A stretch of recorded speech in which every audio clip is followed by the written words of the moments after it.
Good morning, good afternoon, and good evening to you, wherever and whenever you are joining us. Welcome to our latest edition of What Caught My Eye, or WCME Sports. As always, I'm your host, the coach Nick Vesci, joined by the boys, Stephen Vesci. What up?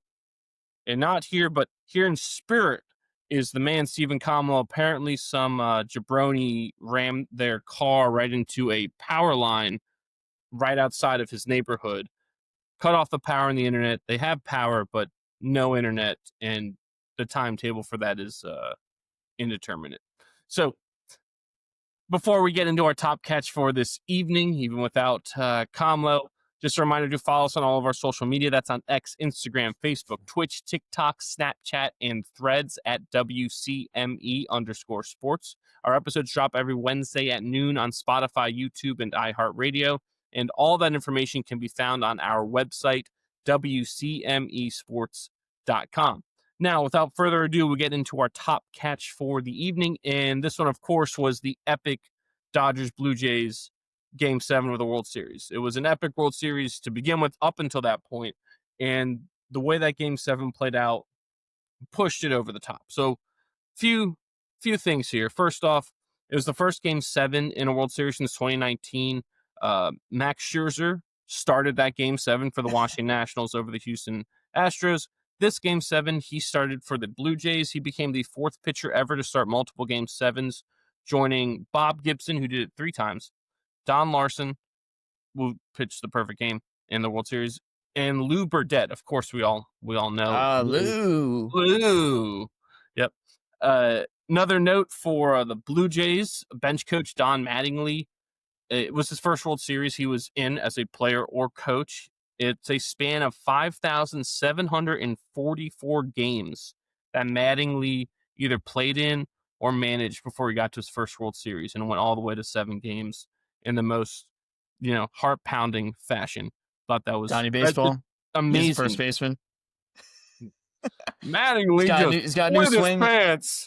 He's got a new swing. I'm not too big on it, but I said, Donnie, go with it until it stops working. Don Mattingly, great guy. Uh-oh.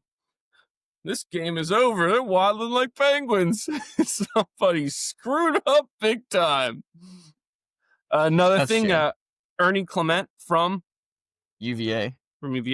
He set a record for the most hits in a single postseason, breaking Randy Rosarena's mark of 29 hits in 2020. Finished with 30 hits, which is pretty amazing. Coming into the game, yes, it is. I just wanted to mention that if you didn't see what happened in the game, before we get into all the other stats that come with the result of this game, Game 7 is in Toronto. Games 6 and 7 actually were both in Toronto. The Blue Jays headed there with a 3-2 lead, meaning the Dodgers had to win Game 6 and 7 on the road to claim the title. Yoshinobu Yamamoto started Game 6, went 6 innings, and led the way for the Dodgers as they forced that Game 7 in the winner-take-all fashion. Game was crazy.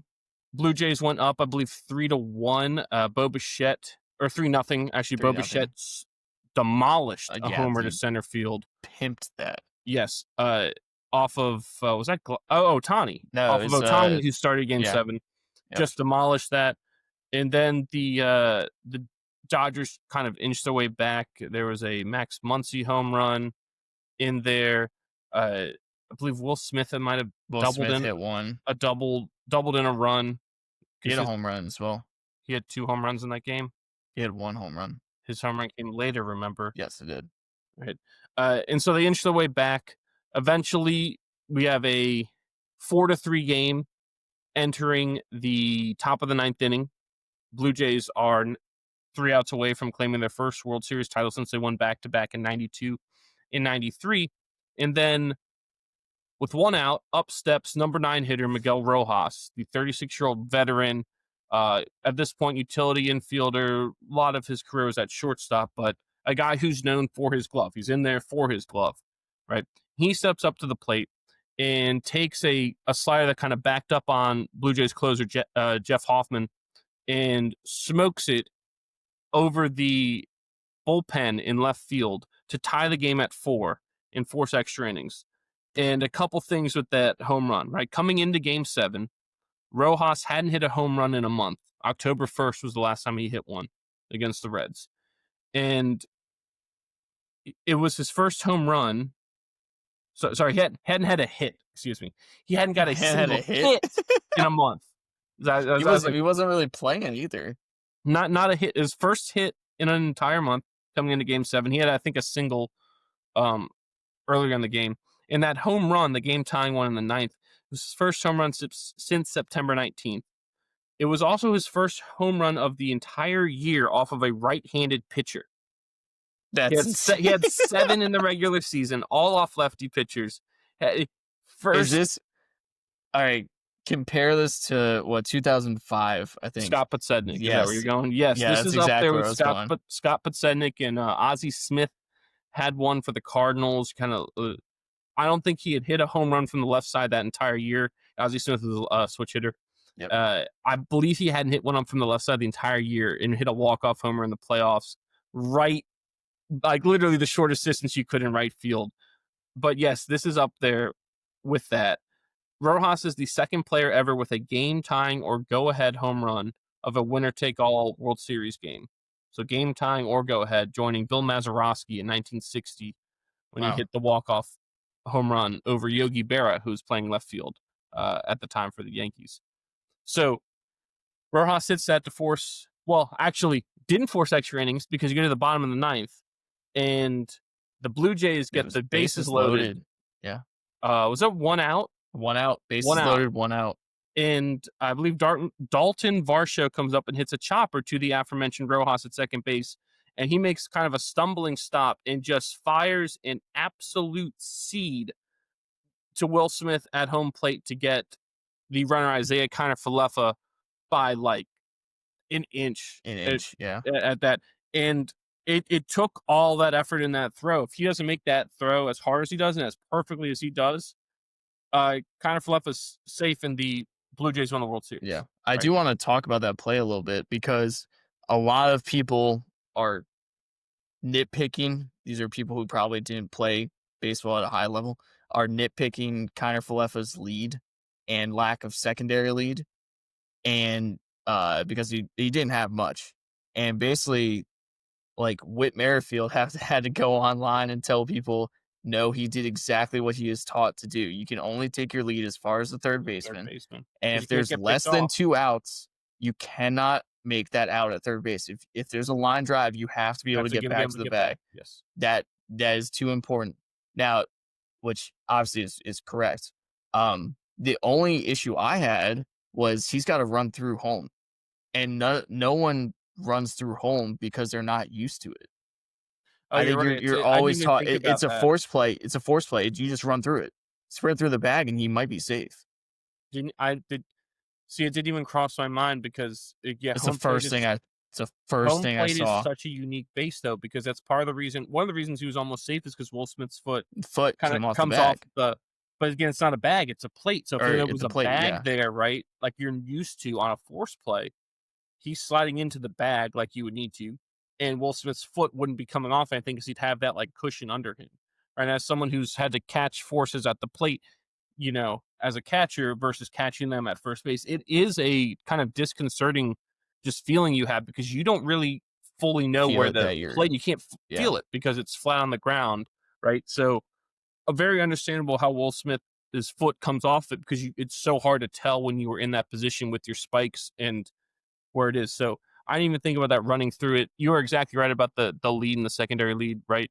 I will say if you wanted to nitpick, you could say, well, the guy hitting is a lefty and the odds of him slapping one right to third like that. But again, you can't take that chance. You're right. You cannot. I don't care if like he's 98% chance that he's going to the right side, the 2% chance that he does like slap one over to Muncy. Muncy's a phenomenal fielder because he did it before in that game off of Jimenez. Jimenez had the slap bunt with Muncy playing like 50 feet from the plate. Oh, the slash was unbelievable. The slash, I have no idea how he caught that ball. The reaction time on these professional baseball players is insane because I've never seen a slash actually executed. Correct. I don't think I've ever seen it You did work. it perfectly. Actually, It was he did it perfect. perfect. Andres Jimenez, you're talking about fake a slash when you fake a bunt or you show bunt, you pull back and you swing. And it's incredibly difficult because you're never fully getting to your load and on set. Like you're basically slashing, like You're just slapping at the ball. yeah. And again, I don't think I've ever seen someone do it because it's so difficult. Like do it properly. I've seen people try it and have it not work. I've never seen someone actually execute it. And Jimenez did it perfectly and happened to just hit it directly where Muncy was sitting, and his glove Yes. caught it. Let's just say his glove caught that, right? So, no, That was you're right. unbelievable. You're exactly right on that. And then, well, what is not to be dismissed as well is that was the second out of the inning. It still became bases loaded, 2 outs, and up steps Ernie Clement, who we just said had just recorded the most hits ever by a player in a single postseason, and is very aggressive. It's kind of like the person you want. He's got great bat to ball skills and he's aggressive. He can put balls in play. So he put a bad pitch in play, but smoked this thing to the wall in left center. And Andy Pages, who had come in as a defense replacement, makes a catch while he barrels over Kike Hernandez at the wall. Incredible catch. When I saw Kike, like his back, when I saw Kike's back, I was like, oh my God, like it's going to drop. This is going to be such a hard play. It's going to drop. And then Pages comes out of nowhere and like, oh no, they're going to hit each other. And then just goes over top. That was like a receiver over a defensive back. Yes. Like and coming down with the Pages catch. High made the point right the play. ball. Oh, Yes. 100%. Yeah. Because I don't think ball. Kike catches that. You're the center fielder. That's that's your ball. Yes. Right. You go get it. That is what you are taught to do. Yeah. So that he high pointed it and everything. That was a spectacular play. Yes. And so that sent the game into extra innings. We get to the 11th inning after a scoreless 10th, which made it the third. I thought this was crazy that this exists. The third World Series Game 7 to go 11 or more innings. That there were 2 other World Series that did this before. Of course, we all remember the Helsinki incident of 1924. Yes. Helsinki, Sweden. Correct.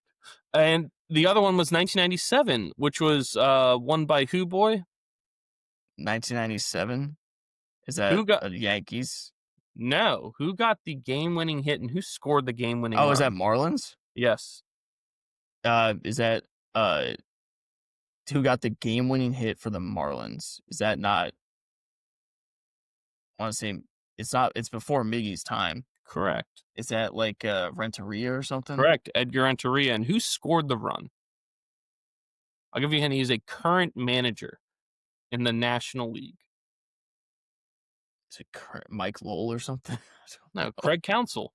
Oh, Craig. He was on Craig that team. Craig Counsell scores the winning run on Edgar Renteria's winning when hit. I hear Craig Counsell, I don't know why I don't think about that. I just think about his stupid stance and playing for. Who did he play for? Was he on the Brewers? Mm-hmm.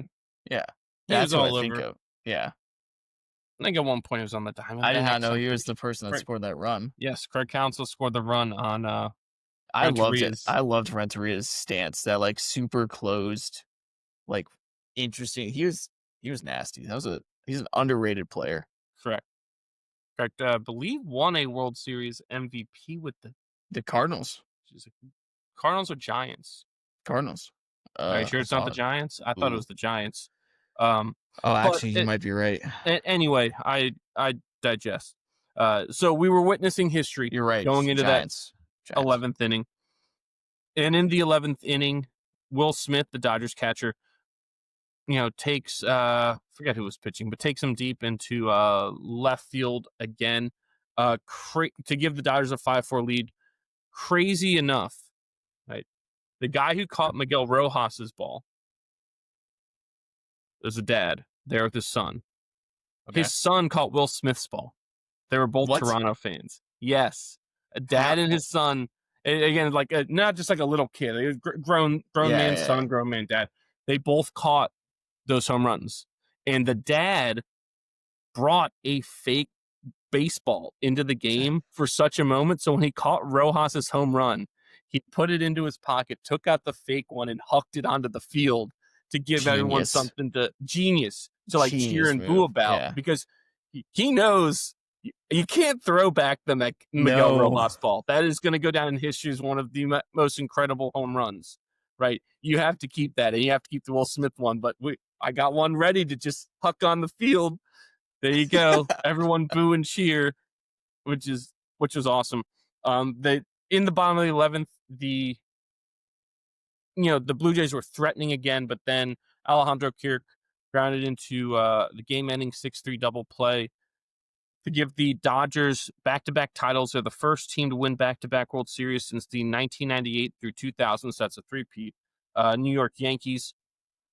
Yamamoto won MVP during the series. He went 3-0 with a 1.02 ERA, 15 strikeouts, and he recorded the final 8 outs of Game 7 after starting Game 6 the day before. Yamamoto, I couldn't believe when I looked this up. He recorded the most outs of any Dodger pitcher in Game 7. No, Yes, he did.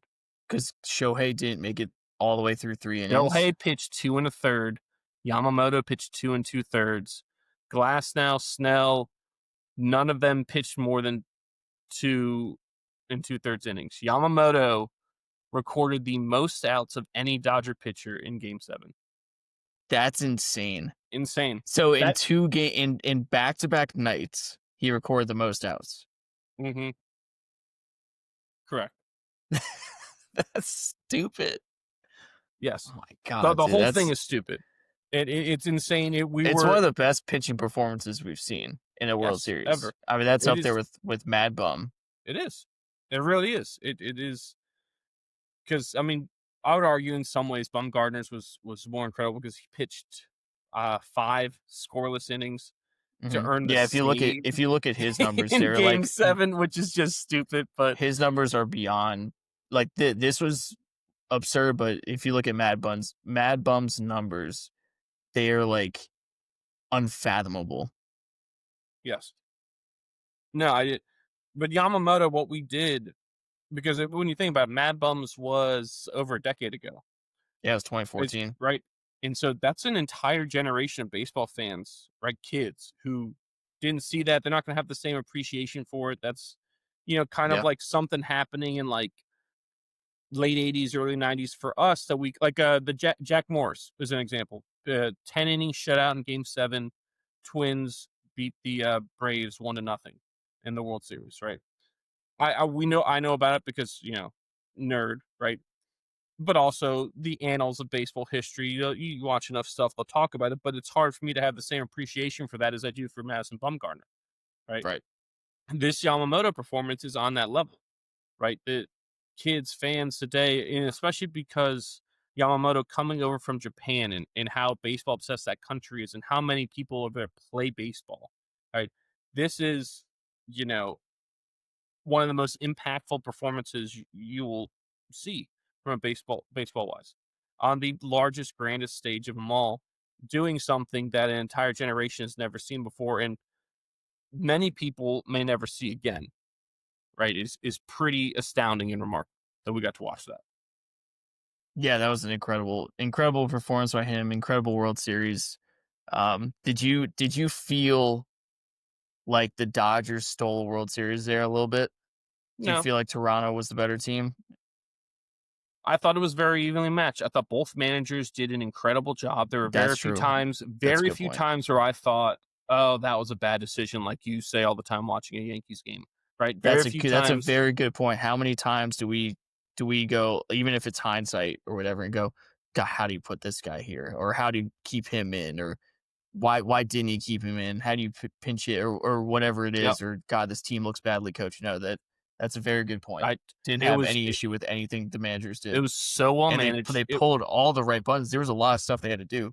Yes, I mean, just think about the move that Roberts made, inserting Rojas in the lineup for Game 6 and taking Pajes out, who had been struggling mightily. I mean, Pajes is hitting under 100 Right. for the playoffs, like mired in just such a difficult slump. You feel for the kid because he, I believe, was second on the team with 27 home runs behind Yes. Shohei this year. Right, played great throughout the year, but made the correct decision there, putting Rojas at second, moving Edman to center field, and then made an incredible decision. Was it Dean who he put in to center field when the ball got lodged in Game 7 on Barger's Oh yeah, just frozen rope. That I've never seen that before, and like, there's no way that gets lodged. To him to put his hands up, which is what it's the you're right supposed to move. be taught. It's the Yes, correct right move, and it saved a run, and arguably won them that game. Like the yeah, things like absolutely. that. You know, yes, they make the manager look good, but it's also about preparation. It's about having the right guys out there, putting the right person in the right situation, and having your roster constructed the way it needs to be. Now, again, you say roster construction, you go, well, the Dodgers just pay for everything, which is true, but you still have to win.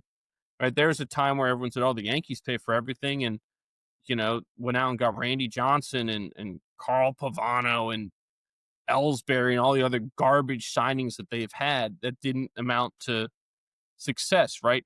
Whereas the Dodgers are continuing to have the success by getting the right people in Yes. the right spots. And I guess the last thing is, this the greatest World Series ever?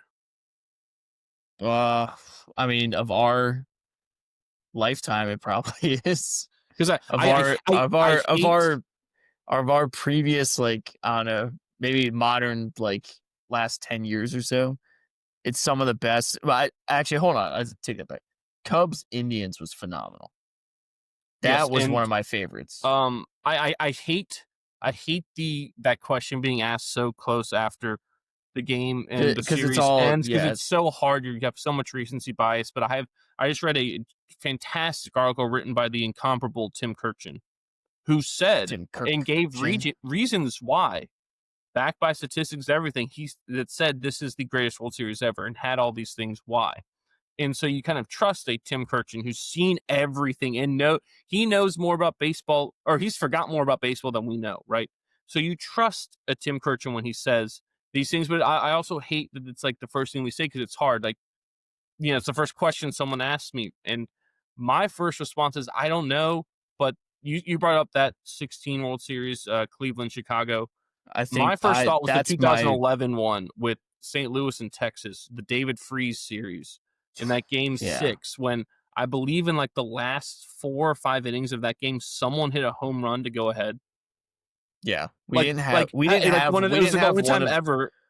yeah, we didn't have one of those, like, innings where it's, like, total absolute chaos. But we did. We had an 18 inning game, We had an 18-inning game, right? And then you had a we 11 didn't inning have, like, game to decide you it. said there were 4 home runs, like, in what, an inning span of, like, back like, No, each team's. it was like 3 or 4 consecutive innings where either a home run was hit or the lead changed. Like something crazy where it was back and forth. Like, Yeah. you know, That's the Cardinals took the only lead, then the Rangers tied yeah. it, and then the Rangers took the lead and the Cardinals tied it. Then the Rangers took the lead and the Cardinals tied it. And the I will Cardinals, say like it was. this one had probably the best defense I've ever seen. Yes, the defense was some of the best I've ever seen on a baseball field. There was very few defensive gaffes, and the plays that were made were just remarkable. And you can In go back to the clutch Game 6 ending double play. like, The you only have to be clutch, like, you have to be clutch at the plate, but you also be clutch in the field. I mean, there were a lot of very difficult plays that these guys were making. I mean, Muncy made a couple. I think Edmund had some at that play had Vlad when he, like, Jr. backed up. had Vlad Jr. several. looked great. Yes, he looked great. I mean, you're I came watching away that, and so he's impressed with him. watching that, and you come away saying he's the best he's the best first baseman in all baseball, and best defensive first baseman. Yeah, I mean, I like, don't. and I don't But think does that's he? a stretch. So he, watching him at the plate, you know who he, like, gave me little vibes of? His father. No, There's some swing. Vlad Senior was a wild man at the plate and was There were just some hacking. swings. He had a double that he pulled his hands in No, and hit that into the yeah, but corner, that's and I was like, "Oh my god!" I just watched his father. looked like his Like, it dad. literally, when they slowed it down, where his hands were, his follow through, and everything about the swing was his dad. He reminded me of Maglio Ordonez. It's interesting.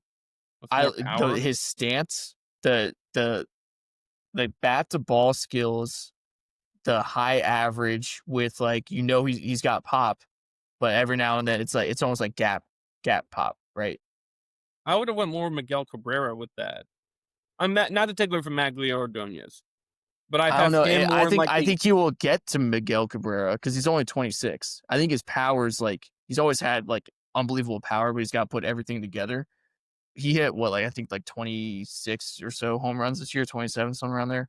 I think he'll get to the Miguel Cabrera where he's hitting 35 to 40 and still hitting 300 plus. But I feel like he's almost Maglio Ordonez in that, Yeah, like, I have Maglio and like Carlos Ali in the same boat of like incredible players, great hitters. But Vlad Jr.'s on the elite level of in my opinion, no, the he's Miguel so good. Cabreras. Right? Okay. Those guys of the world, he's on that level. I mean, He's Matteo was hitting 330 and hitting 25 a year. I'm Like, not again. I'm not taking anything away from no, but Mags that's or what I'm saying. When or Maglio was, El when, Caballo, but Vladdy is on the level of like again his father Miguel Cabrera, like Bagwell, like yeah. Well, those I guys. compare He's him more on to, that level. Miggy than his dad. His dad hitting was, I mean, anything that moves, he's gonna try to But the swing bat at. to ball skills His bat to ball skills is incredible, but were his there. son is a little bit more controlled. There's a little bit He is, more but he walk. still has the ability to hit Yes, I the agree. bad balls, Yes, and keep it fair and hit him with power. which is something that not a lot of people can do, Yeah, right? But yes, I mean it was an incredible World Series. Very thankful that I got to watch it, to be honest. So that we got to live through it and see it. yeah, that was a great World Whether Series. it's the greatest World Series or not, I think we need to leave that discussion for the annals of Was that history. your favorite one? Well, Like, was that one of one of the your favorites oh of the last, like, without a Yankees team in it? Was that, absolutely. It almost made it better that there was no Yankees in it yeah? Because because you got you to got to watch it. watch baseball in its purest form without, sitting there feeling the thrill of victory and agony of Yeah, defeat, right? That was I was just about to say, like yes, Toronto's Canada's team, so it's a huge fan base there for the entire yeah. country. I And the would say the Dodgers are, probably at this big point market. second behind the Yankees Yeah, in I terms would of say popularity. So, Cubs Indians was my favorite over the y- last 10 years or so. That one was mine. so But the only thing I missed in this series was I needed some cold weather. Like, you need some, like, October baseball cold weather where guys are like, you're seeing the breath and guys are wearing the turtlenecks and everything, and they're a little like, the guy pinch hitting coming off the bench is stiff and everything. yeah, I needed a little bit of cold weather. You played in a but dome and then in LA, so but you're not gonna get the same quality of play. So all the stuff we just said yeah, about but that's, how well I the get it. guys played, it's not But gonna that's happen. also part of it too. It's sometimes you want that, sometimes you want the highest quality, perfect conditions, and sometimes you want it to be, foggy and gross and, 35 degrees in That's late not baseball. October. Oh, it's still fun. It is. It's fall baseball. No, There is that one more thing I do want to mention with this World Series though, because uh, I thought Toronto, in my opinion, I thought they let it go a little bit, let it slip. Um, and the reason being is the best team with averaging runners in scoring position and the best team at scoring a runner from third base with less than 2 outs during the regular season and postseason was the Toronto Blue Jays. And in game 6 and 7, that strength ended up being a weakness, ended up letting them down. They left, I think, 14 runners on base in game 7. And then in game 6, I think they were like 1 for 9 with runners in scoring position. So unfortunately, that's what happens. But it's a tough break for, being the best team with averaging runners in scoring position and then seeing that falter in the two biggest games. Because that's my favorite stat. It's how you yeah, score runs. And as you saw, didn't get it done in the biggest moments there, but yeah, great World Series. yep, fantastic stuff.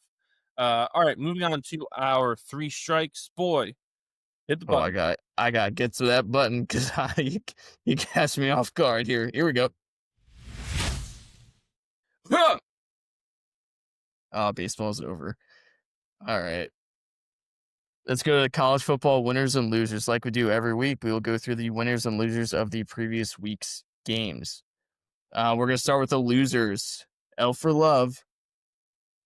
We're going to start with Nebraska in your blackout game, too. They had the, or that defense where they call the black shirts Black or shirts, something. the Yeah, the black black shirts, because shirts when that's they what were they good. wore in practices. They would wear black pennies or black practice jerseys. Back when they were winning national championships. The offense was like white or red, and the QB was the other color, so they Yeah. had to make them one color. Yeah. Yeah, back when they were winning national championships. Not the same teams now. No. But cool environment. But you lost 23-17 to University of Southern California Trojans. When it was cold in a night game in Lincoln, you have to win that game. I'm sorry. Absolutely. Yeah. Now, whenever somebody gets wood, they'll think of Trojan. Moving on. Yep. Next one, Tennessee losing to Oklahoma. Tennessee has not beaten anyone this year. That to me was you're out. So they are the testament to you can have the coolest environment and stuff, right? That doesn't mean you're a better team. How cool was that? That intro was amazing. And they come like it's so cool, right? The atmosphere is great. Like, you can have all that 110,000. I mean, what, you're like the third biggest stadium or something in like the world. Yeah. You can have all that. That's great and it's awesome, but that doesn't mean you're a better team than someone else. Like you still have to prove it. And you're right. That was kind of an example of we've got everything, but the winnable results. game. Oklahoma, I'm not sold on Oklahoma at all. Nope. And Tennessee, like you need to win one of these games this year. So they haven't beaten anyone with a pulse this year. So Tennessee, to me, that kicked you out. You're done. You're done. Next one, Tulane 48-26 loss to Utsa. Did not know the Roadrunners could do that. They whooped up on Tulane. I'd turn on that game or this. I just like, oh, okay, let me look at the score of this one. I had to like double take. It's like 28-0. Like, what the hell is going on with Tulane? That's a big loss in the group of 5 picture. The next one, Houston, you lost to West Virginia. Who? Let's go Ears. Do they still have a football team? Hey, Hard Edge, it's back. After watching that game, it's back. West Virginia, we're gonna play hard now. Hey, we have a chance to win another game because we play Colorado. Eliminated from bowl contention yet? No, they can still go to a bowl game. Yeah, except so I think was the next 3 games for West Virginia are hosting Colorado, so that's a win. That's a very winnable game, and then you go at Arizona State and then host Texas Tech. Yeah, well. So I don't envision a bowl game for West Virginia, but that was the first time that I've actually seen this team play like, I don't know, competent on offense. Oh, I actually have a stat for you there. It's the first win versus a ranked opponent since WVU beat Iowa State on October 30th, 2021. So 4 years. And it's their first ranked road win since pre-pandemic 2018. Yep, against Texas. That was the Will Greer to Jennings end of the game against Texas, and then he ran it in for 2. And that was who was the Texas coach that was just a loser? Harmon. Oh God, you know what? Yeah, what was his name? I actually got on a boat right after him. I didn't want to say Herman. Tom Herman. Is that right? We have to look up before we disparage some random person's name. Yes, I do not think he was so upset that he was the start of like when people did like horns down, how upset, like how offended he was, and like saying that should be a penalty. Yeah, it's definitely alma mater, University of Texas head coach, 2017 to 2020. Yeah, that's it. Yep. He was so pissed off that Will Greer scored that 2-point conversion to win the game, spiked the ball, and then like him and all his teammates were doing double horns down, and he was like, "This should be a penalty." Like, he was such a loser. Yeah, that was the dark years of Texas. Yeah, pretty bad. But Houston losing that game, you were 7-1. Benefit from an easy schedule. That was supposed to be an easy win. That's a bad loss that kind of kicks you out of your Big 12 title picture. Next one, Miami 26-20 lost to SMU.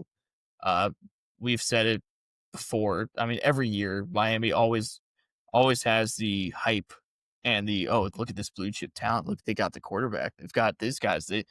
Their offensive line looks great now. Their defensive line is great. They're putting it together. Cristobal and everyone. They're putting it together. This is their year. They're national championship good. And then you have to play the games. And they do this shit every year. So for some reason we gotta stop with the Miami stuff. Like until they go 12-0, I'm not gonna believe in this team ever. No, it's SMU's first home win versus an AP top 10 team since 1974. Wow. 26-20 in overtime against Miami. Brett Lashley. He's good. Just signed a huge extension.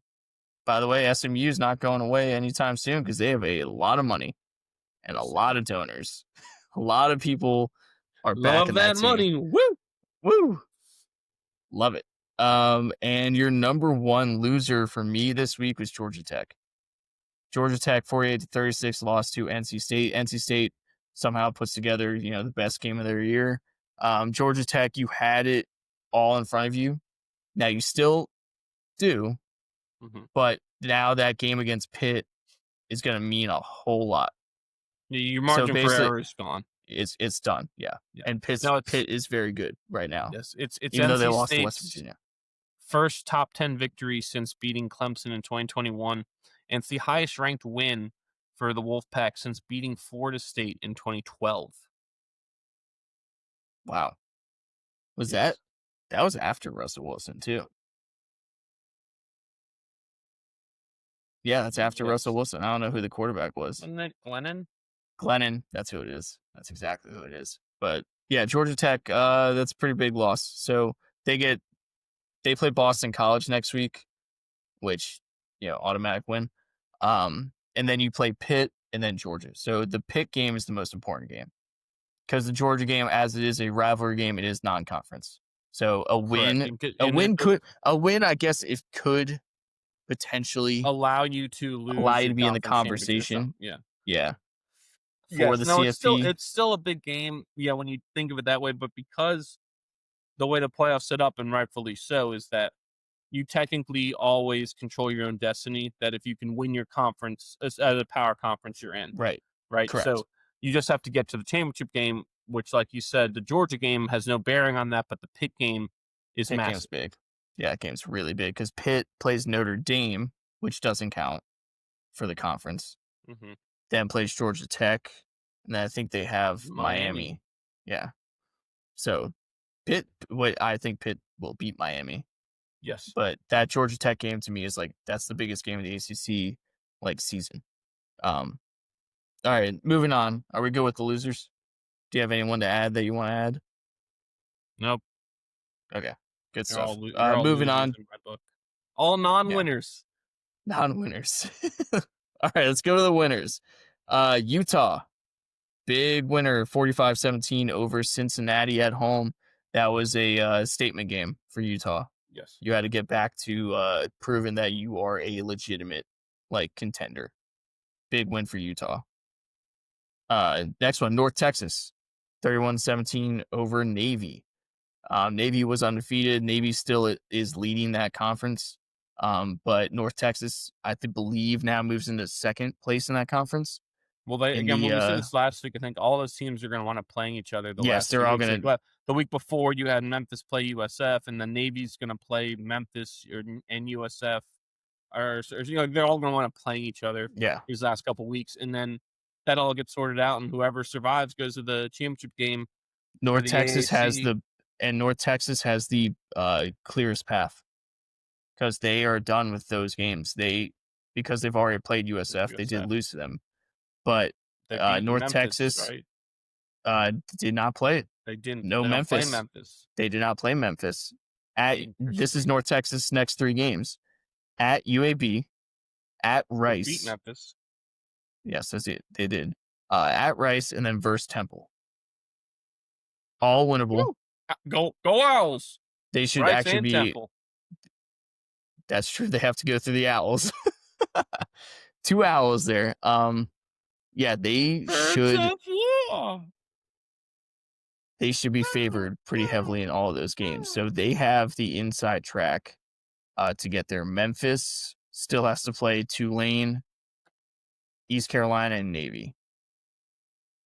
So I'm looking at prediction wise Memphis versus North Texas, but Tulane's still alive in that conference. But North Texas, big win, feeling good about themselves. Next one, Oklahoma. We talked about it earlier. That win over Tennessee, that jolted them up. That was a big win to move you up. So Oklahoma still in it. No issue. You're an SEC team. You have 2 losses. You're fine. Next one, the SMU win over Miami. SMU is still very much in this. Yes, they are. In the ACC. They only have 1 loss. They're 4-1 in the ACC. 6-3 on the year, but who cares? It's all about your conference, right? They get Boston College, Louisville, and Cal. Winnable, all winnable. Louisville is that is in SMU or in Dallas, I guess.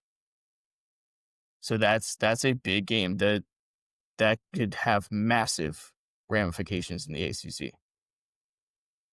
And your number 1 winner for me was Texas. Texas finally got a big win. You beat Vandy. You look good doing it. That also just boosted you up. You have your win over Oklahoma, which looks better now. Texas, I think, came out as the big winner of the week. Yep. And especially, like you said, they get a lot of benefit of the doubt based off of kind of who they are and where they started the season, right? That's one of the reasons that that's just been it. People who don't want there to be rankings until conference play starts because of that, right? Texas is ranked where they are because they started the year at number 1, and because now you could say, well, they beat 2 ranked teams. Like, how many teams in the country have that, right? But let's be honest, if you look at their body of work throughout this year, it's nothing special. Not been good. They've just they're won 7-2 on they played nobody. Correct. They're 7-2 on the year. Their first game at Ohio State, they lost. That was kind of the one, like, I mean, yes, obviously Ohio State, the juggernaut, right? Yes. But outside of that, they struggled against. Let's just go through their schedule here. UTEP, they struggled against. San Jose State, UTEP, Sam Houston, and then at Florida, which they lost, and Florida is terrible. Florida stinks. Then they beat Oklahoma. At Kentucky, which they won by 3, then by the way. They should have lost that game. And they should have lost at Mississippi State, where they were losing big time. Yes. And Mississippi State is not good. Yes. They're not good. And then versus Vandy, where they won by 3. Yes, they came out a big winner of this because of who they are. Now, you still have, I mean, it's in front of you, right? You still have Georgia, Arkansas, and A&M left on this calendar. So opportunities, but also you could easily just get punched out very quickly. Yeah. So opportunities for Texas, they put you as, I think, what did the CFP put them at? 11, you said. Oh, is that where they're at? 10 or 11, something like that. So compared to my rankings, which was a point of contention throughout this week, because my rankings aren't necessarily a playoff ranking that I sent to you, that you equated to more of a power ranking. My criteria pretty much was who would win more times than not, or like if you had a best of 7 series, who would be the victor of that series. And so that's how I ranked them accordingly. So even though like some teams may have beat other teams, that doesn't necessarily mean that I wanted to rank them ahead. But when you're doing a college football playoff ranking, they have to take that into account because you're only playing once, right? So that one win, like Texas beating Oklahoma, means if you're doing a college football playoff ranking or even an AP poll, you have to rank Texas ahead of Oklahoma because they have the same record too, right? Like it would correct. be, You have if you have the same record, if you have the same win-loss record, and one of them is a head-to-head win, you should be ranking unless your losses are so egregious. But even then, I think that you would still have to be ranked ahead. But that's why this is not like I said, it's a ranking, but it's like you said, more of a power ranking. Basically, as you can see here, Oklahoma and Vandy, who we just said both lost to Texas, I have ranked ahead of them just because I think they are better teams than if they were to play multiple times, or if you just looked at the roll of the dice more times than not, I would pick those teams to beat Texas because I think they're better. But like you said, if I wanted to make my own top 25 based off of like, those other criteria that you have to look at, like head-to-head victories and other things of that nature, Texas has to be ahead of Oklahoma and Vandy. Right, they should be Your sitting your here. your big point of contention, boy, was UVA being ranked where they are in relation to Louisville. And maybe I'm just bullish Correct. on Louisville, but to me, Louisville beating Miami in Miami. Again, Miami, I don't have that much respect for. You see how far down I have them, much further than everyone else. And then this past weekend, where Louisville rattled off 21, outscored Virginia Tech 21 to nothing in the second half to come away with that win, which I thought was in Tech, if I'm It not was, mistaken. yes. That was, Right? yeah. We had several friends at that game. Yes. And so my thought was UVA, as great of a story as they've been, as again, an alumni, I'm a double who. I have 2 degrees from that school, right? I cannot picture even this current team pulling off both of those victories in the way they did and where I they did it, I right? And so understand for what for that, I put them where they are. I understand what you were saying about that. However, I think Louisville and UVA are actually more even than you think, and UVA went into their house and beat them. So that's the reason why I think, like, I wouldn't say swap them because I think Louisville is like just right behind them, but I think if they played a best of 7 series, it would go 4-3 and it could go either way. That's why I think they need to be like right next to each other. Yeah. And I think UVA, because they went into Louisville's house and won, they should be ahead. And I think UVA has been playing very complimentary football of the offense has stymied. They've had a lot of injuries, but they've still found a way to win. They won a game on a safety, for Christ's sake. I mean, And which they is then they won a incredible. game by an inch, stopping a 2-point conversion in overtime. Correct. They have gotten breaks, definitely, but they've also overcome a lot of offensive injuries and defensive injuries. I mean, Cam Robinson was out for the first 3 games, and that dude's one of the best linebackers in the country. Him and I think Jacob Rodriguez for Texas Tech. Now, Those are the 2 best linebackers in the did you country. know that they could be teammates right now? Jacob Rodriguez and Rodriguez Cam Robinson. Jacob Rodriguez committed to UVA out of high school as the Oh no, number three dual threat quarterback. Jacob Rodriguez committed there when no way. Bronco Mendenhall was there, and played his first year and played quarterback, running back, receiver, recorded like 60 yards rushing and like 50 yards receiving or something. And then after his first year at UVA, transferred to Texas Tech because he's from Texas. He immediately converted to linebacker and is now arguably the best defensive player in the country. Along with Yeah, Caleb Downs would have something to say about that at Ohio State. But the best linebacker in the country. Uh, him and Cam Robinson could be telling the same defensive linebacking core. that would be that would have been unstoppable. That would have been ridiculous. No one's scoring on that defense. Hilarious. Now, I will bring up, as good as you said, Cam Robinson. Did you see the end of UVA's game by chance? The interception. I was yelling at my TV. Boy, can you tell the people why I would be yelling at my TV? I'm guessing to tell him to go down. Correct. UVA was up 24 to 21. They had went for it on 4th and 2, which I believed was the correct call because if they get Yeah, it, the 100%. game's You get over, it. The right? game's over. Correct. Well, Yeah. they didn't get it. Turn it back over to Cal, who again is like less than a minute left at this point. But they're Cal has the also ball on they're on Cal's like own 10-yard line. like Right? inside the 20, right? So Cal has to go forward, kick a field goal to tie, touchdown to win, right? First play, Cal throws an interception to the aforementioned Cam Robinson. I was yelling to go down. Instead, he returned it for a touchdown. And my first reaction is, you freaking idiot. Like I yelled it, like, what are you doing? Because if he goes down, the game is It's over. You take guaranteed one that knee the and you game is win. over. Right? Yeah. But now there were about 35 seconds left or so. They could have, and again, because I've seen so many UVA games, and we're talking about college football, easily could have returned the kick for a touchdown, get an onside kick, and go 10 yards and kick a field goal to tie the game. Yeah. Right? But you gave them an opportunity to tie the game, whereas if you just cash in and go down, you win no matter what. Now, in UVA's benefit, that didn't happen. They win by 10. It makes them look better in terms Correct. of that That's the biggest thing is thing. But that he the was not double thinking, digit I'm win. scoring to better our team's metrics. So I was like, I really, I was like, Tony Elliott's gonna chew him out later. It just be like, son, don't like the Willie Mays Hayes Great, catch. great Great catch. catch. Don't ever Do it fucking do again. it again. Yes, that basically is what needs to be said to Cam Robinson. Great play. Don't ever fucking do it again. Right. But those are the things, the breaks too, that a UVA wouldn't have gotten. No, that's why. Because what would have happened is he would have either fumbled out of the end zone, or that scenario that I just said would have played out and they would have gotten screwed. But maybe that's why there's a different feel to this UVA team, that you're able to make a play like that. That for most teams, no one bats an eye at. They might say go down, but oh whatever, we still won. But as a UVA fan, seeing the historic, incomprehensible collapses in many, many sports as well, not just football, you were saying you can't take the chance, go down. So maybe there is, it's different this time feeling there. Yeah, no, I understand it. I completely understand what you're saying.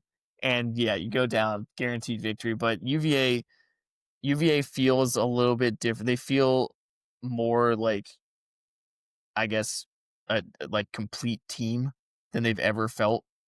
So a And football again, team? you have to have breaks go your way. Now we're saying this, and Wake Forest comes to town. Wake Forest is actually not as bad as you think. No, they're not. And they could easily UVA's last 3 games all winnable, all losable, Correct. right? Wake Forest, Duke, and at Duke, and At home Duke, to and then home to Virginia Tech, Tech. which you haven't beaten in, or you won 1 game in 25 years. So I want to say, yeah, the last 25 years they've won 1 or 2 games against yeah. Tech. So Now I will say, looking at my big boards here, I would like to point out Texas Tech, right? And now for you, I bet if you were doing this, you would have BYU ahead of them I because would. BYU is undefeated. I also do But really like BYU. Texas Tech to me is that is what, if I'm like one of the teams that's basically guaranteed to be in the playoff, like Ohio State, Indiana, at A&M pretty much at this point is Georgia, Yeah. Alabama. You're pretty much guaranteed. Oregon is basically guaranteed, right? Obviously nothing is guaranteed, but let's just be honest. Those teams are going to get in, right? Texas Tech is the one team we don't want to play. They are really, really good. They are legit. They are, like you said, And they also football, have the talent to play with every one of these teams. Yes. Texas Tech, I do not want to play them. I truly believe they are that good at number 5 where they are. Yeah, like, I do not think that's I an agree. over No. ranking. They are scary. They Well, can I do agree, it all. As long as 100%. their QB, Baron Morton, as long as he's playing, right, and not injured, which is a concern because their one loss was when he was injured. As long as he's playing, they are that good. Yeah. No, I agree with you. I mean, 3 weeks ago, you had all the college football media people going like, well, Texas Tech, that's a national championship caliber team. And then they lose the 1 game on the road, 3 points with or 1-score game to the previous Big 12 champion, and without their starting quarterback, and all of a sudden the sky's falling, and well, Big 12 team lost. You got to slide them way the hell down. Yeah. Like, even though they're really good, now they're back because they're really good. So that Texas Tech plays BYU as well. That's going to be fun. Right. College game day will be there in Lubbock. That should be a heck of a game. The biggest issue, boy? And what I is the love biggest BYU issue with team. that game? Tortillas. It'll be at 11 a.m. local time. Oh, hell yeah. That's the dumbest fucking thing I've ever heard. We have the game of the week. Correct. With one of the biggest, like, playoff implications. Yes, both those teams could possibly get in as an at-large, but it's a tall ask for a Big 12 team when everyone hates the Big 12 and you're looked down on. So it's hard to get an at-large bid as a Big 12 team. Putting that game at 11 a.m. is just a crime against the sport. I don't understand that. If you want to put it at 2:30, it's at least something better. But goodness gracious, 11 a.m. and that's a 10 a.m. Mountain Time start for BYU. So we have the 2 best teams in the Big 12. Huge game. I mean, the biggest game of the week playing in the morning in all of college football, and we're playing at 11 a.m. Yeah. It's just so stupid. It's a joke. It is. Also, Uh, tortillas are a problem. yes, they are. Moving on. Strike two. Oh, jeez, Nick, you got me all caught up here. Hold on. I gotta get down to the Now, strike just two now. gazing at my graphic. I made that, by the way, for all you out there. As cool as that is, with the Oh sweet well, ass helmets. now my internet's all messed Great. up. You're probably gonna I, lose me for a I, second. I broke it all. We broke it all. Yeah, you're probably gonna lose me for a second because saying trying to The reconnect same even though idiot I'm hit your sitting right here. telephone pole or your Probably. I don't know power why. line. Yeah, this has happened the last couple of times. Yeah, I'm gonna have to Dead go. air. What the hell is happening here, people? Let's be real. Right. We've got this is a first rate production right here. Really, it really is first rate production going I'm on back. right here. What caught my eye, season 2, episode almost 40, and this is what I we feel like we have do. more than that, but I'm back. I'm Hit the back. All strike right. button, for Yeah, I'm God's sake. getting there. I'm getting there.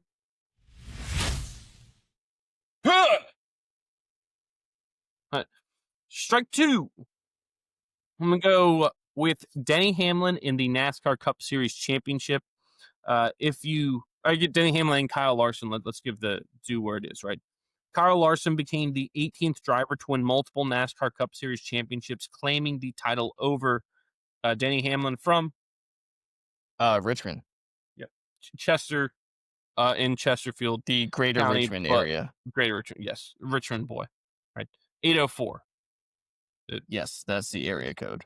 Uh, defeated Denny Hamlin in overtime at Phoenix Raceway. Hamlin, at this point, considered the best driver to never win a championship, started on the pole, led 208 of the scheduled 312 laps, including the last 28 of regulation before OT happened. Right. So William Byron, one of the other championship four that was competing, I believe Chase Briscoe, Byron, Hamlin, and Larson, whoever finished the best one. Right. You don't have to win the race; you just have to finish ahead of the other four people to win the championship. Right. So William Byron blew a tire, slammed it in the wall with 4 laps remaining, which brought out the caution and set the stage for overtime, which is basically a 2-lap sprint to decide it. But you do a restart, right? As every caution is. And so when the flag came out, everyone went to pit. Well, Hamlin was leading, so he's the first one in the pit. And because he also started on the pole, he is the first pit stall all the way down pit road, right? Well, as he's driving there, the other drivers behind him, like Kyle Larson, they all pit and they take 2 tires. Well, Hamlin's crew obviously doesn't see this. They go and take 4 tires. And that extra time it took to get the 4 tires in place versus the 2, even though Larson and others were further back, that allowed them to pass Hamlin. And on the restart, after the race off of pit road, Larson, I believe, started like 6th, and Hamlin was 10th, I think, in the restart. And so, again, it's 2 laps. That's it off of that restart, and Hamlin could never make up that ground on the 42. Hamlin finished 6th to Larson's 3rd, which gave Larson the title, and second one for him as a driver of Hendrick Motorsports. His other title came in 2021. I believe Ryan Blaney, I think, won the race. He was a champion a couple years ago, but this is a lot of people said like the 6th time Denny has been right there and just can't close the deal. Like this, in what was remarkable too was like the outpouring of support immediately after it from his fellow drivers. And that's remarkable because Denny's not the most well liked guy. Like a lot of people dislike him because of kind of his uh FU attitude to everyone else. The Kurt Signetti, Danielle Collins type of, you know, me against the world type of thing, 11 against the world. One of the things he says, or his fans say. But it was amazing. All of these guys William Byron came over and apologized to him because Hamlin wasn't just like ahead by little. If there's no caution, he just cruises to victory. No issue. Even Yeah. Larson at the end, when they asked him about it, he almost like apologized. He was like, it's great to win. I'm excited. I'm love, right? This feeling, I'm going to celebrate all this stuff, but you know, Denny won. Like Denny had it won. Like it, just I only won because that's just the breaks that happen. And so it's brought up the question of, does NASCAR need to change how they determine a champion? Because this playoff format has only really been around for 10 years. I think 2014 was the first year they did it, because if you have a different type of format where you're more likely like accruing points throughout the year, Denny, I think, would have wound up winning, or we would have a different champion. It wouldn't have come down to a caution and a restart, and a guy who comes in third place in the final race winning the championship because of that. So it brings, and they have a committee. Like there's people on it. I think Hamlin is on the committee to discuss whether to change the format of how NASCAR determines a champion. And this result is one of the reasons why, because you watch someone who the entire sport and everyone associated with that sport sat there and acknowledged should have won. And and again, I don't want to bring up like, you just leave it at that, because that's the case in a lot of things, right? You can watch a football game, like that team should have won, but they lose, right? Yeah. And no one's going to cry for them. But Hamlin didn't do anything wrong. Whereas when you watch that game where they should have won, It's like usually the Georgia Tech Duke game, right? yeah. Duke should have won that game, but Georgia Tech forced the fumble, returned it. So like Duke did something to shoot them in the foot, and Georgia Tech took advantage. Hamlin did nothing wrong. Even his pit stop taking 4 tires really was not the wrong move. And like, how would you know not to admit that he should have taken 2? And even he came out and said, no, it was the right move. We should have taken 4, right? So everyone across the sport universally sitting there going, we just watched someone do nothing wrong, who And should have still won, who really lose. should be champion, who deserved it, and watched him lose. Like, is this the correct way that we're determining a champion? Basically. Yeah, I get it. That But tough breaks. wild. It is almost like heartbreaking to watch too, because you're just like what you're just like, come on, catch him, but he couldn't the way it was, and it's like, man, how is that, like, how is that the way that as a sport, and we determine who wins and loses, right? It's kind of hard to watch, but I wanted to bring it up because it is wild. But again, good for Kyle Larson. You don't want to take away from him. One of the best drivers in the sport. One of the best drivers in the world, really.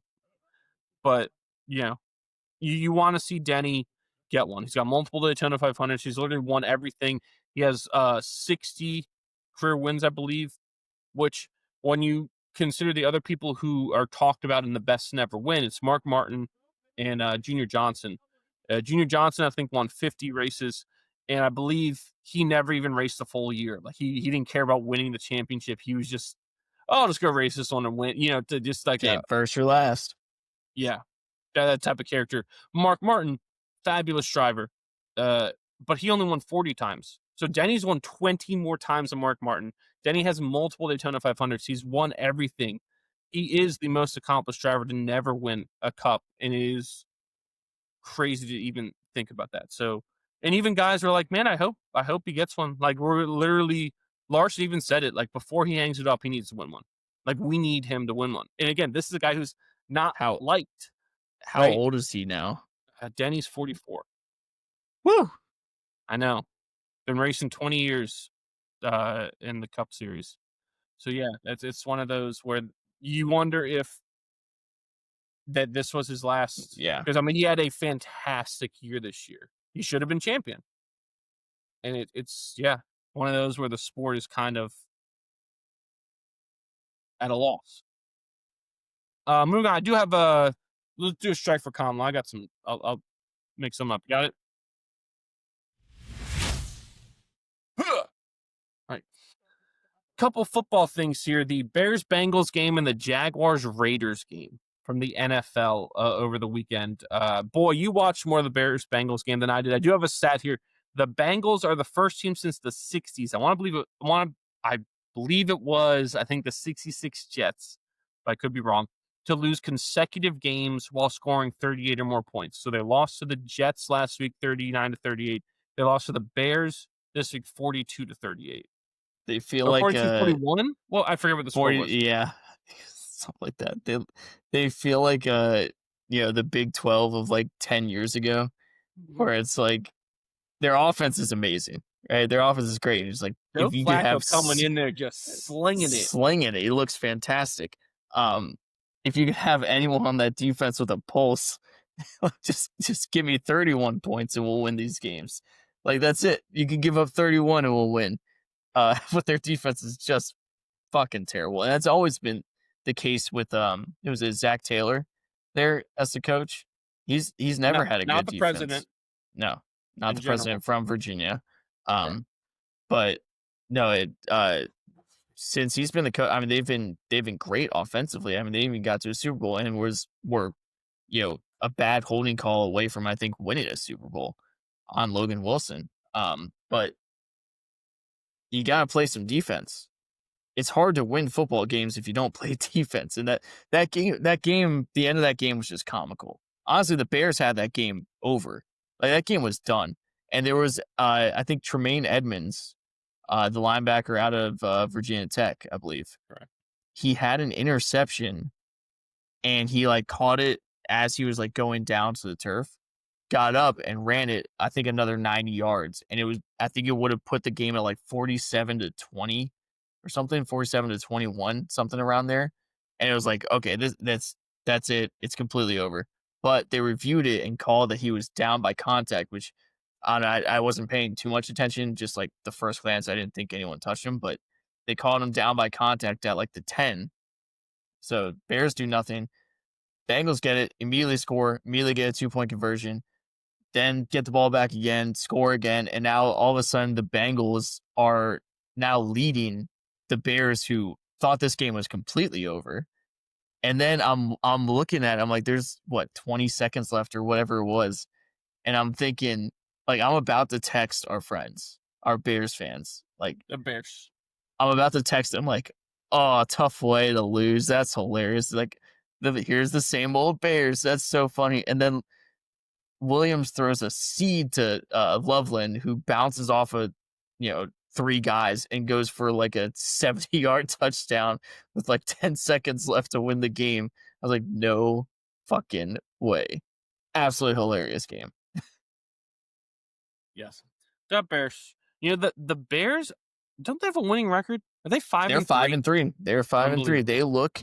I tell you what, Ben Johnson. He's a nasty dude, man. He's got an attitude, and I think it's what the Bears need. And he's a great offensive mind there, and they like to Yep. run the football more. That's the one big thing I noticed with Ben Johnson is that he always has 2 backs, and he runs the football a lot. And you want to develop a quarterback, put a line run in the a running football. game. Yeah, run the football. You can't just be like, well, here you go. Go play against the greatest human beings on earth to play this sport. It doesn't work. No, there's been a couple people ever that can do that. Yeah. Right? By the way, you know who came in as the starter and played great at running back for the Bears? Kyle Monangai From Rutgers University. Rutgers football in Piscataway, New Jersey. Yeah, he's he was one of my favorite running backs in the draft. I mean, that deep running back draft. It's like, this guy's legitimately good. I have zero surprise that he's doing well. Yeah, zero. I got him on my fantasy team. You watch one. If you ever watched one game of him in college, you said this guy's good. Yes. I picked him up on my fantasy team like 3 weeks ago because I knew he was coming. The other one, just wanted to mention, was the Jaguars-Raiders game, which is a little bonkers. You had Cam Little converting at the end of the first half a 68-yard field goal to set the NFL record for longest field goal ever in a game that looked like it would be a field goal fest. By the way, the next day he got randomly selected for the drug test. Did he really? Yes, he did. That's hilarious. I hope he failed because of weed. That would be the funniest thing. He failed because he tested positive. I'm sure marijuana. He did not fail, but he did. He posted a photo of it. It was like, yeah, right after hitting a record-breaking field goal, I get randomly selected. That's funny. That is funny. But yeah, so he nails that field goal. And again, a game that looked like just be field goals, like sloppy plays. Then the fourth quarter happened in just explosion of points and stuff to where we get to overtime in this game. The Jaguars scored, and then they scored touchdown, and the Raiders got it about 3.5 minutes left in OT, and they drive all the way down, and it's about 30 seconds left or so. Geno Smith from West by God, Virginia. throws a touchdown pass to Brock Bowers, who is just an He's so absolute good. Yeah. stud. Right. And they rightfully so go for 2 in the win, which again, because when you think about it, I was like, no, you have to go for 2, right? Because if you go for extra point, you just played to tie because you played to tie or lose because by taking the extra point, you can't win. And Correct. so what happens if they, get a return, kick a field goal, you just lost, right? And there's enough time for that.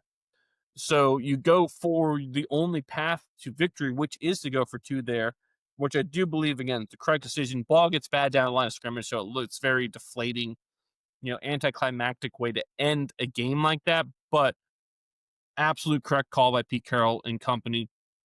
No hesitation either.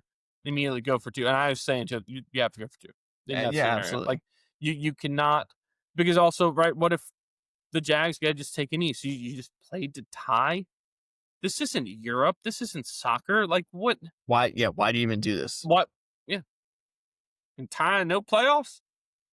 I didn't do this. Live. We're gonna beat the Dallas Cowboys. Dallas Cowboys. Oh, Jennifer Lawrence. yep. It's that dragon girl from Game of Thrones. Khaleesi. Khaleesi. Yep. So thought that was worth mentioning. Anything else, boy, before we move on to our favorites this week? No. Nope. Move on. Drink that Moving wine. on. Moving on. So that's going to take us to our favorite segment, brought to you as always by One Legacy Title and Escrow in Jacksonville, Florida. Follow them on Instagram at One Legacy Florida and visit them at onelegacyflorida.com to see how they can help you with your next house closing. One Legacy Title and Escrow, because your legacy matters.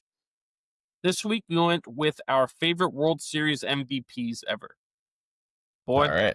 Yeah, let's do it. I'm gonna start with a World Series that I mentioned earlier, the Cubs Indians in 2016. Ben Zobrist. I remember Ben Zobrist being like not being able to get this guy out when he was playing everywhere.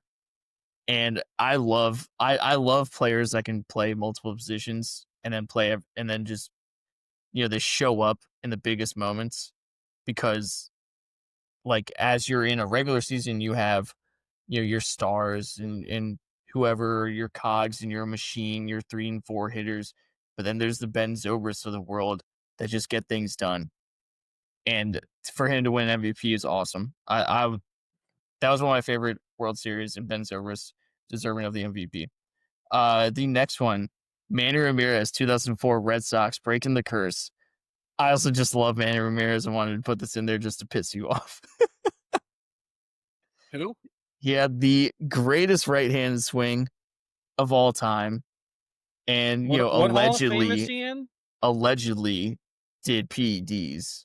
Allegedly, he got Whatever. caught Alleged twice. allegedly he did those. Manny Ramirez, Man Ram, 2004 MVP. Next one, David Eckstein, 2006 Cardinals. Again, I love a little shortstop there to someone that's overlooked, that comes up with in the biggest moments. No one expected David Eckstein to really do much. He just kind of had like he was part of that like last group of, this is how a leadoff hitter is supposed to look, almost like do what you can, scrap to get on base. No one cares about the power that you have. You just need to get on base and set the table, make the pitcher work. Like you're taking the first pitch every time, right? Just these guys get the guys to see what you got, right? That David Eckstein was like that stereotypical leadoff hitter, and I think he was like every bit of 5'7". Just I love David Eckstein. That was a fun year. Next one, Steven Strasburg, 2019 Nats. I'm really glad he got the World Series win, and not only got it, but won an MVP because he was awesome. That was a guy that he was Paul Skeens, right? He was so good. His hype from his first ever start was the biggest hype I've ever seen, like until Paul Skeens, and then just injury riddled throughout his career, and to finally get that was a great moment for Strasburg and the Nats. And then my number one is Madison Bumgarner, 2014 Giants. We mentioned earlier that he may have had the best like pitching performance ever in World Series. I also just love his attitude and everything that Mad Bum was about. Just that funky like lefty delivery is huge. He was like 6'6", 250, but he didn't throw that hard. He was topping out at 91, and that was in his prime. But he was just nasty. There was something funky about the way he threw, and Funky chicken. the attitude. He was the definition of like winners want the ball. Was Madison Bumgarner. Roping calves and doing rodeo shit. Yep. Winners always want the ball. Mhm. I have a couple honorable mentions just because we are an educational program, like to enlighten us with Are we? a couple here. Yes, we are. That's what we're listed on our tax returns. Uh, Derek Jeter from the 2000 Yankees over the Mets hit 409, 2 homers, 19 total bases, 6 runs, only 5 games. So this is not the one where he got shot. No, this is not the one because the Yankees lost that one, if you remember. Cost the city a championship. No, go to a Yankee Clipper. Right. I had to have him on there just for that to be mentioned. Next one here, Bob Gibson, his second World Series MVP, by the way. There was a stretch of like 6 years, I think, where Bob Gibson and Sandy Koufax won like 5 of the 6 World Series MVPs or something stupid like that in the 60s. So Bob Gibson's second in 1967. I'd bring this up too because I do not believe Bob Gibson ever gets enough credit for being mentioned as the best pitcher ever. And there are a lot of things that you could put as to why, and this is one of them, right? 1967 Cardinals over Red Sox. Gibson threw 3 complete games in the series, 1 shutout. He gave up 3 earned runs over the 27 innings he pitched. So Average he only giving gave up up 3 runs. correct. The So his entire ERA was 1. 1. Yes. Next one here, Anal Hershiser. Yeah, Oh, I sorry. knew I knew that one was coming. Oral Hershiser.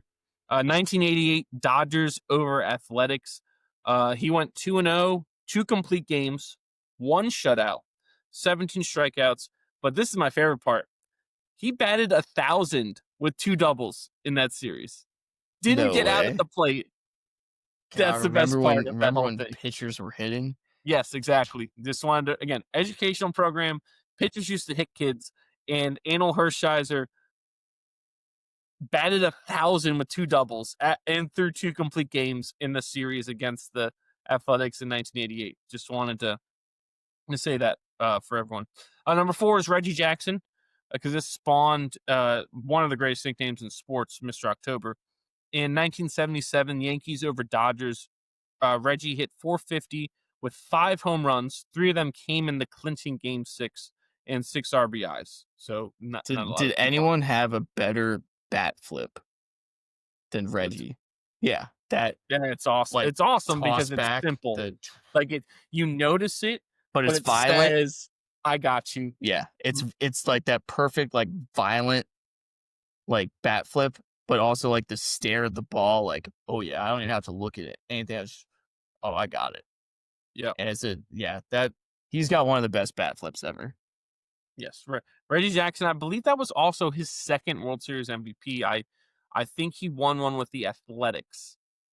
Good. The A's won, I think, 3 or 4 straight World Series during his time there. They were like a legit. 1974 Oakland A's, best team ever. Yeah. You know who also won one of those World Series MVPs during that time? Who? Gene Tennis at the plate. And Whammy. whammy. Whammy. Yes, Gene Tennis, World Series MVP. By the way, he's not on my list. Sorry, Gene. Next one, Yoshi Yamamoto from this year. Right, Yeah, it was crazy. 25 Dodgers over Blue Jays. Yamamoto 3-0 in the series, 1 complete game, 2 earned runs over 17 2/3 innings, and like we said before, pitched 6 innings in Game 6, then 2 2/3 innings in relief in Game 7. The last 2 2/3, by the way, as well. So it's not like he pitched in the 4th through 7th innings. No, the last outs he got for the Dodgers to clinch it. One of the most remarkable things that you'll see, really, from a pitcher. And I do want to point out too before I get to 2-1. So many of the people on my list were on that pitcher's realm, and maybe it's because I, as a non-pitcher, feel like we baby pitchers. You know, where we give them what like the Tarek Skubal 6 innings in that ALDS game Yeah. example A, right? Like it feels like we expect a lot, but we don't, right? And then when there's times to step up, it is rare that we see these guys step up like this and back it up to show they can do it, right? Bob Gibson, right? Or Hershiser, Scherzer. Scherzer, right? The guys like this. It is amazing to see that. And maybe that's why I, as a non-pitcher, almost appreciate it more, because it's like now you are acting like one of us, right? That catcher One who's of slaving us. away back there, right? I If you're believe one of us, you'll you'll take a try. bite. Yeah. I believe, speaking of the catcher slaving away back there, I believe Will Smith set a record for most innings caught in a World Series. Mm-hmm. He did. Yep.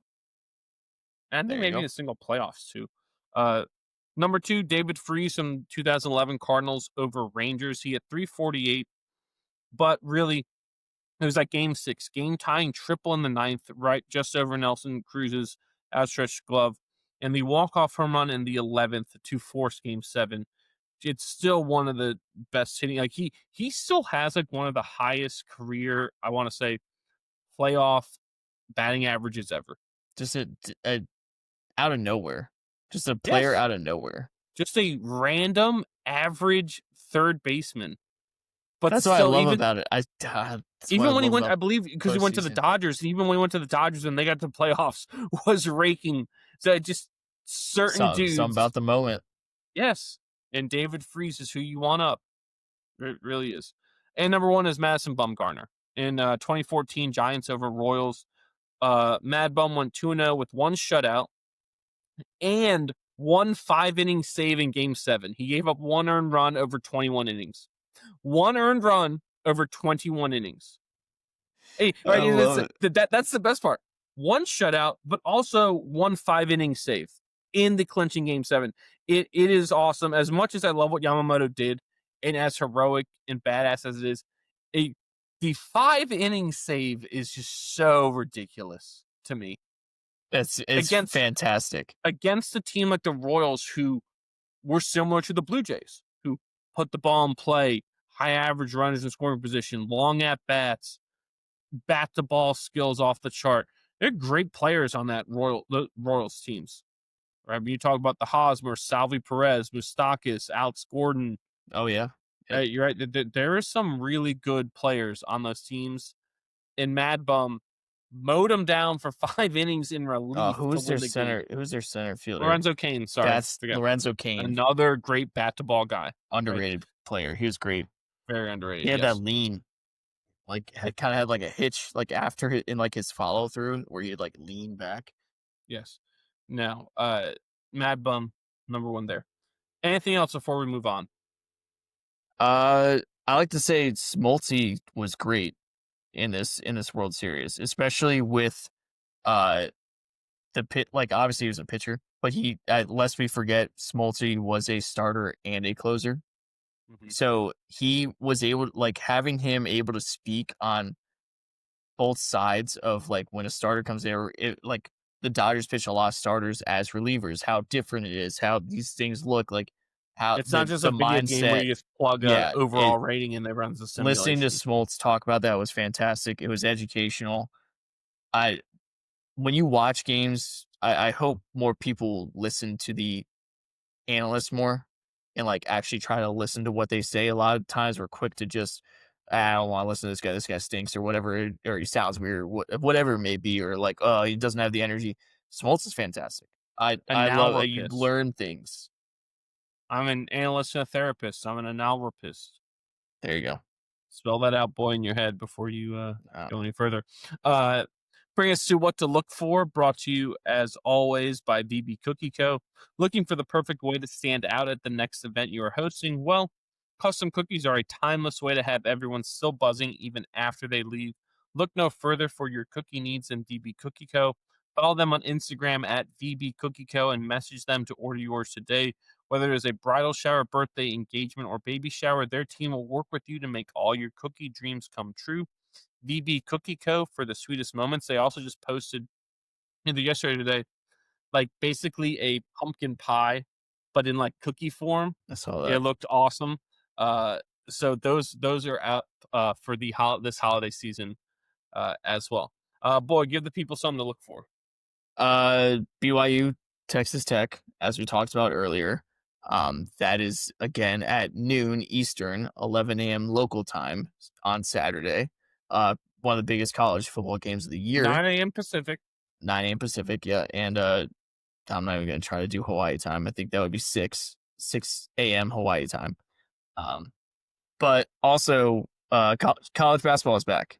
Just started yesterday, so college basketball is back. So if you're still having, no ESPN, or if that doesn't get resolved by by this weekend, there should be some college basketball on, CBS Sports or TNT or one of I these was right on FS1 channels. and FS1 on noon on Saturday is number 15 Alabama at number 5 St. John's at the Garden in That's a MSG. fantastic game.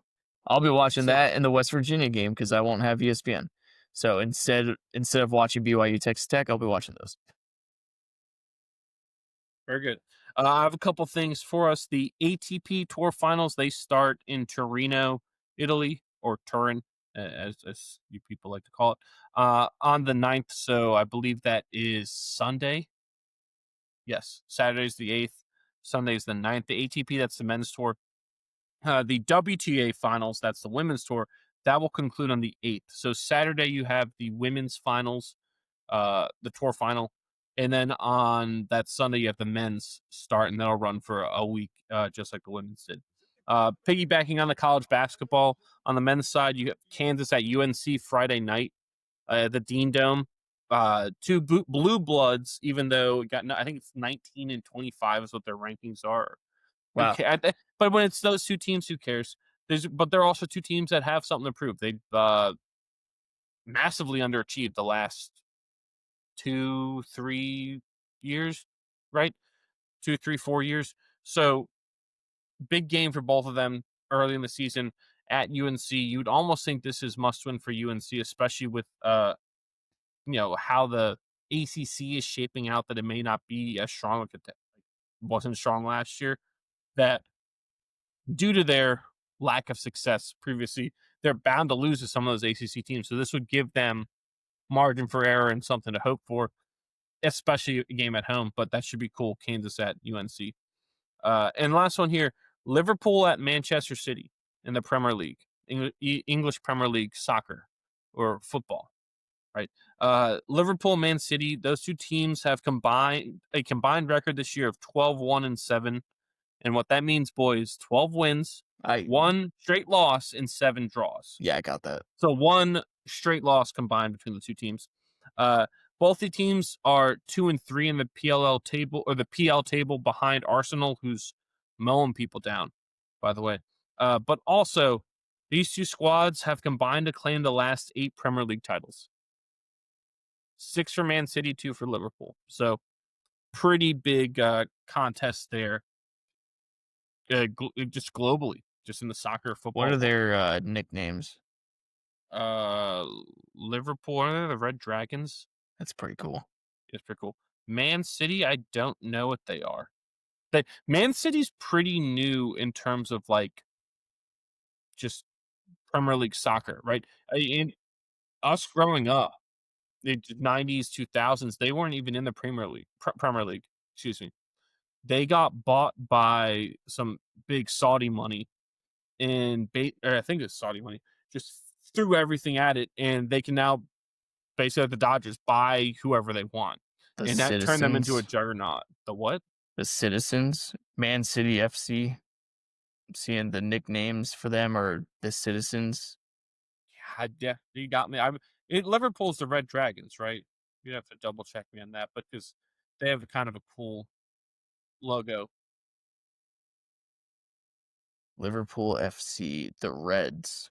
The Reds. Yeah. They do have a red dragon on their logo. primary nickname is the Reds. Is Man United the Red Dragons then? But see, this is like it's not. It like if you look up nickname, that's what it is. But then like, do I need to look up mascot? No. So that's not gonna like I think if nickname you is just the correct name. Liverpool FC Soccer Club. if you just look up Liverpool, right, and just go to what they're also known by, Let's go to because their all website. these, Well, they're yeah, also all known by was the Reds, and then Man City was Citizens or the Blues.